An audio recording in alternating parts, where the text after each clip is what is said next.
Alright. Amigos, ¿qué tal? Can we close the door? Yes. Can nobody come in, please, for everyone? Hola amigos, ¿qué tal?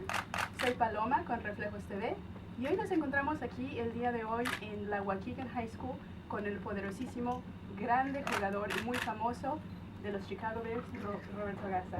¿Qué tal? ¿Cómo estás? Muy bien, muchas gracias por tenerme aquí en el programa y un gusto estar aquí con ustedes. Muchísimas gracias por estar con nosotros. Well, we want to ask you a few questions just to kind of, tell our community what is it that you're doing right now with the Latino community. I understand that you're doing some work with kids. Tell us a little bit about that. Yes, we're going to have hopefully an auditorium full of kids. We're going to get a chance to get to know Roberto Garza.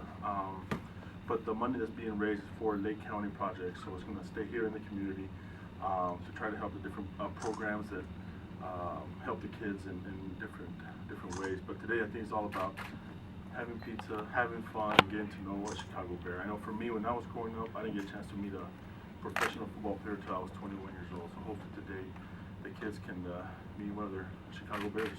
Very good. So tell us, how old were you when you got into football? The first time I played when I was in 7th grade, so I was 12, 13 years. The street where I grew up on, at the end of the street was the high school stadium.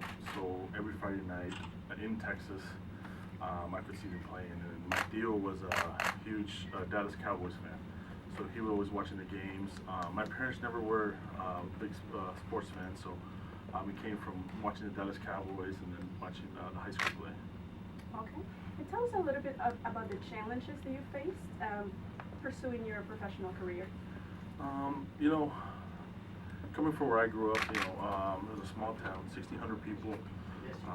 There wasn't any people that, high school kids that even played college football, so that was a big step for me.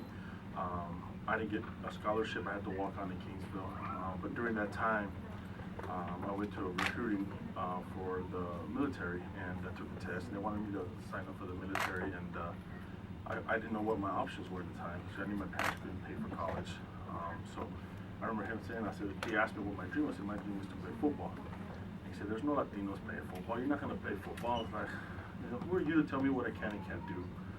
From there, I walked out and walked on to Kingsville, played there for 4 years, and now, fortunate enough to play 13 years in the NFL, and tell that guy that it doesn't matter where you come from and who you are. If you have a dream and you work hard enough, you can achieve your dream. So that's why I'm here, to share my message, to hopefully motivate the kids to whatever dreams you have is, you work towards them, make the right decision, and then you can achieve anything. Absolutely, and I think that that's what we're about as well. And how does it feel to be the only Latino of the Chicago Bears, and only a few in the entire league? I think there's only 19 or so players. It's a tribute to all the players that were before me. Anthony Munoz, lots of players that played the game before us and showed us that it can be done. With hard work, you try to make the right choices and never give up on your dream. And hopefully now, somebody can say, you know what, Roberto, I just playing football and I have this dream and I want to do this. So I think that's what's important. Very good. Well, let's talk bullying. We know there's a little bit of bullying in the NFL. What are your thoughts on that, and what is your message to our young Latinos that are aspiring to become professional players? It's unfortunate. It's a big part of the communities now, even all the way from high school all the way up to the pros. So, I think it's something that shouldn't be going on. I think the people that are in charge need to stop it and not let our young kids be bullied. I think it's important that we all take actions against this together and not let this keep growing. I think together we can stop this, and I think that's what the NFL is going to try to do, make sure this doesn't happen again. But this is a great game, and something like that shouldn't be an issue. We should be talking about trying to win games and trying to get to the playoffs and trying to use what we do to be a message for the kids. Definitely.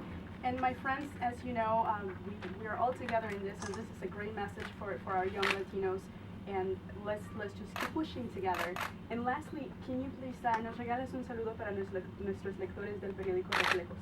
Un gran saludo de su amigo Roberto Garza del Centro de los Osos de Chicago. Vamos Bears y arriba los Osos de Chicago. Muchísimas gracias, amigos. No se vayan porque hay más. Recuerden, reflejostv.com. Soy su amiga Paloma y nos vemos hasta la próxima. Muchísimas gracias.